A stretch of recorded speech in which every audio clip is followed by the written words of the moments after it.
Hi, I'm Maria from the Laser Clinic where we do tattoo removal. I've got a guest with me today that's going to describe to people the feeling about having to go and have to take a hepatitis C HIV test due to the fact that she went to a tattooist that wasn't clearly not licensed. Finding this out, you know, the consequences that she went through was terrible. We've got actually another Maria with us today, so this is Maria. Hi. And how long ago, Maria, did you actually have the tattoo done? I had the tattoo done around 10 years ago.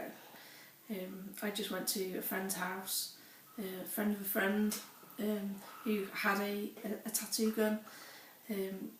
Everybody there thought it was, you know, let's have a go at this. I got involved, I had one done as well. Okay, and what did you have tattooed? You've got one? Well, yeah, it was my star sign on my wrist, which was quite popular at the time. It's quite a trendy thing to have. So yeah, my friend designed it and just drew a stencil on my arm and went away. No, as a laser removalist, I can actually tell that the inks haven't been put in all that greatly as well, because it's directly over bone dense area as well. You have to be particularly careful. We have done a patch test on this because we are going to be removing Marie's tattoo, but I think what we want to talk about is, because she's found out that this tattooist isn't reputable and how the tattoo went, it didn't go good ways, did it, for you? No. What actually happened when you had the tattoo done? When I had the tattoo done, it went very red. It was very sore. It took quite longer than expected to calm down. Once it had healed, it was quite raised. It was still quite painful for a while. Okay. But generally, it looked infected. Okay.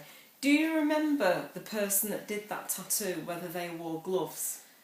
No, I don't think she did. No. Do you remember seeing a fresh needle come out? No. Do you remember the needle being, you know, like put in a Sharpie bin to discard it after? No, it wasn't? No. Okay. So with all those factors, and then you realising, gosh, I think I put myself in danger. Absolutely. Did you quite realise the danger that you potentially put yourself in? Not at the time. I don't think it just wasn't something I thought about. It was quite blasé about it, really. Just the fun factor and how good it would look. So when you did find out the dangers, what did you realise that you've put yourself at risk to? Yeah, absolutely. Yeah, I thought, you know, the infection through not having a clean needle, the hepatitis and HIV potentially. Okay. Because there was no clean needle. So with the knowledge of that, did you actually go and get some testing? I did. I went to a local clinic and had the relevant tests done. For hepatitis C and HIV? Yeah, all of it. I can't even imagine how one must feel when you're having those tests done. Stressful. The waiting game. It is the not knowing, you know, have I done something out of pure, you know, not thought about something, you know, for long enough, given it much thought, you know, realising that it could have such massive consequences. If somebody was going to have a tattoo, what advice would you tell those people? Go and get it done at a proper tattoo shop. Somebody that's clean, somebody that's licensed. Do your homework. You know, make sure it's a reputable clinic or shop. Yeah, and just go to somebody that knows what they're doing.